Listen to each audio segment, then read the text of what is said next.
Alright, hello everyone, this is Krodak giving you game now number 3 in the series ESC's Monchi versus ATN's DarkForce here on Shakura's Plateau. So far it has been a Zerg dominance, just a Zerg dominance here in this series so far, and I really think that has to do with Monchi not really placing down any sort of pressure. Protoss players in general, they try to do some sort of Stargate pressure or a little bit of blink harass, some early zealots, something to force a Zerg player to not be able to get up their economy as well as the DarkForce has been able to.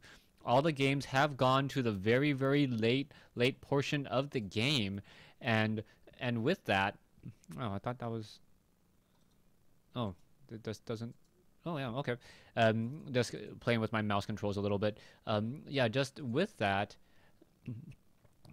based upon the style and the game, and he's been able to get to the late game pretty consistently and just simply own in the late game, getting brood lords and doing everything like that. Now, hopefully, Monchi here on Shakura's Plateau will be able to set up that Forge fast expansion and actually and actually get a strong economic lead. Perhaps do a little bit more of a two-base timing as opposed to just going into the straight late game. Also, we haven't seen really that many Colossi used from Monchi, and I know that we've also seen DarkForce go into a lot of Broodlords and Infestors, but something's got to give. Monchi has to try something new, even if it's not his best strategy.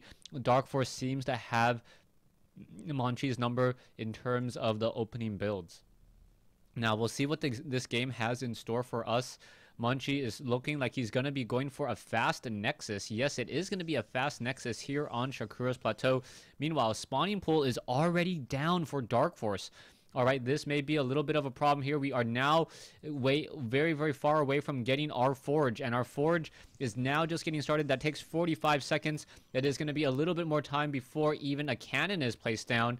And with that, Zerglings are going to be streaming across the map. 24 seconds to train a Zergling as another pylon now coming into play just right now. Okay, we'll see if Monchi does close out his front door here with another gateway and perhaps another photon cannon. Zergling should be coming down any moment now. The probe of Monchi has scouted out his opponent. He sees that there is no third base here. And now the Zerglings are now making their way down, making sure that there are no proxy pylons and no cannon attempts. One photon cannon already warping in. It looks as though the gateway will be coming in as well. That photon cannon does need about another 20 seconds or so. And with that, because DarkForce played it a little bit safer and tried to say perhaps make sure that there were no photon cannons or anything of that, he was not able to get inside the space. Photon cannon is already up. Gateway about 50% done now, as we now see a drone just wandering around on the inside here, taking a look. We are going to be going into a double expansion now by DarkForce over here at the 4 o'clock and 3 o'clock positions. So DarkForce is really going to have a nice economy going unless Monchi is able to make his opponent pay for it. We can see that double gas is already coming in. We need to get a Cybernetics core, and then perhaps some Void Ray or Phoenix harassment would work out well. If it is going to be any very, very high tier tech, I do want to see additional assimilators down over here at the 10 o'clock expansion location. But right now, all this probe is doing is the probe is keeping track of bases. He knows about the base at the 4 o'clock position. He now knows about the base at the 3 o'clock position. And with this, he has perhaps enough information to figure out what he's going to try to do. Now, DarkForce, the normal point of attack would be at this third base here. It is very difficult to defend both your third and your natural. You want to normally lose your third if you do have a choice, as we are going into level 1 weapons upgrade. And perhaps we will have Zealots with a Stargate, and with level 1 weapons upgrade, that does work out very, very well. We are going into an additional gas by Monchi, so Monchi may be thinking exactly that. Zealot now moving forward just a little bit. We are getting that level 1 weapons upgrade, as I mentioned, but it is not being chrono boosted. And so far, Monchi just spending a lot of his resources getting more pylons down. He, I believe, is going to be supply blocked, as he is unable to train up probes at his main base right now. 43 versus 48, and a couple probes were already lost. Scouting probes were taken down early. and scouting drones. All right, so the Zerglings doing a good job making sure that there are no proxy pylons hidden anywhere on the map. You can see that Cybernetics Core Tech about halfway completed. Forge about halfway done with level 1 weapons upgrade. We are going to be going into a robotics facility, and if he goes for an observer first, even though it will give him a lot of scouting information, I don't think he's going to really be able to slow down DarkForce.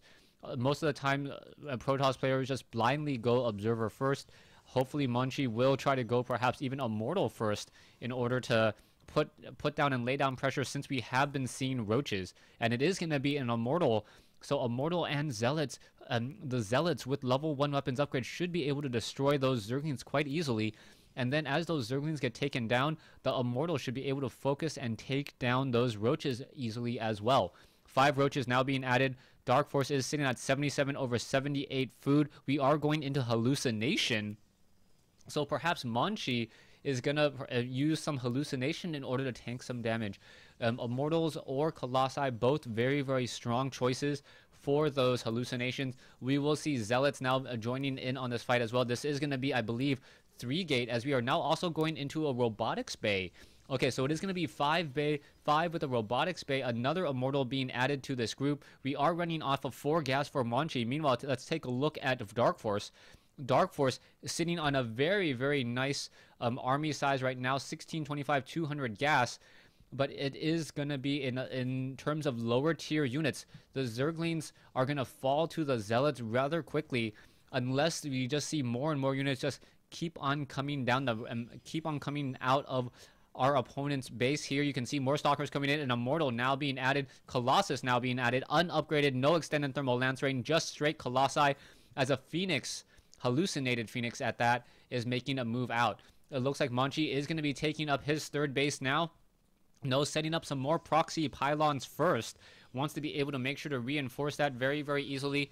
And now going to be setting up another Nexus. He has a lot of pylons working, and even though he's nowhere near being supply blocked, so I don't agree with his use of minerals right now, as the Zerglings and Roaches are going to take down the scouting Zealot there. Sentries are in position. You can see that there is one Zealot backing himself off into a corner, making sure to take down all of these units here. Stalkers are going to be coming in, and here we go. Immortals coming back over, shooting with that attack. We are going to be getting Roaches moving away as well. Those Roaches pretty much have nowhere to run. That is not a good position to be in, but it is going to be against a larger, superior force. Colossus now joining in. The Colossus could get up onto the high ground, and it needs to do exactly that, getting into a very good position here. Monchi in a great position, fending off, and I believe exchanging very well. He needs to strike while the iron is hot and deal some damage. You can see that there's an Overseer nearby, ready to contaminate and stop this second Colossus from coming in. Extended thermal lance range coming in as well. Monchi is going to hit a bit of a timing. If he can strike now, that would be absolutely huge. Gateways are warping in. They may get canceled. Yes, one of them does get canceled, even though it didn't need to. Colossus now backing off once again. So we are going to have 2 Colossi, extended thermal lance range, +1 upgrades against Roaches and Zerglings that have nothing. But DarkForce does have superior forces on the field in terms of numbers. And he doesn't care about who's countering who. Zerglings are now going to be coming in. Where the battle's going to go. The Colossi could make their way up onto the high ground. And yes, onto the high ground there. Why are they attacking that single Roach when there's such a large group here? That is a major problem. They should be attacking the swarm of units as opposed to the single units trying to get in more splash damage. Colossi still dancing around back and forth. Immortals now backing off. And I believe this may be the tipping point as DarkForce, because of some bad micro coming in from Monchi, attacking a single Roach as opposed to getting splash damage across multiple, may end up losing this battle, even though he did everything right. And there is the GG. Monchi losing 3 straight games to ATN's DarkForce. Thanks for watching. Thanks for listening. Hope you guys enjoyed this best of 5 series, this 3-game set between Monchi and DarkForce. Game 3 taking place here on Shakura's Plateau.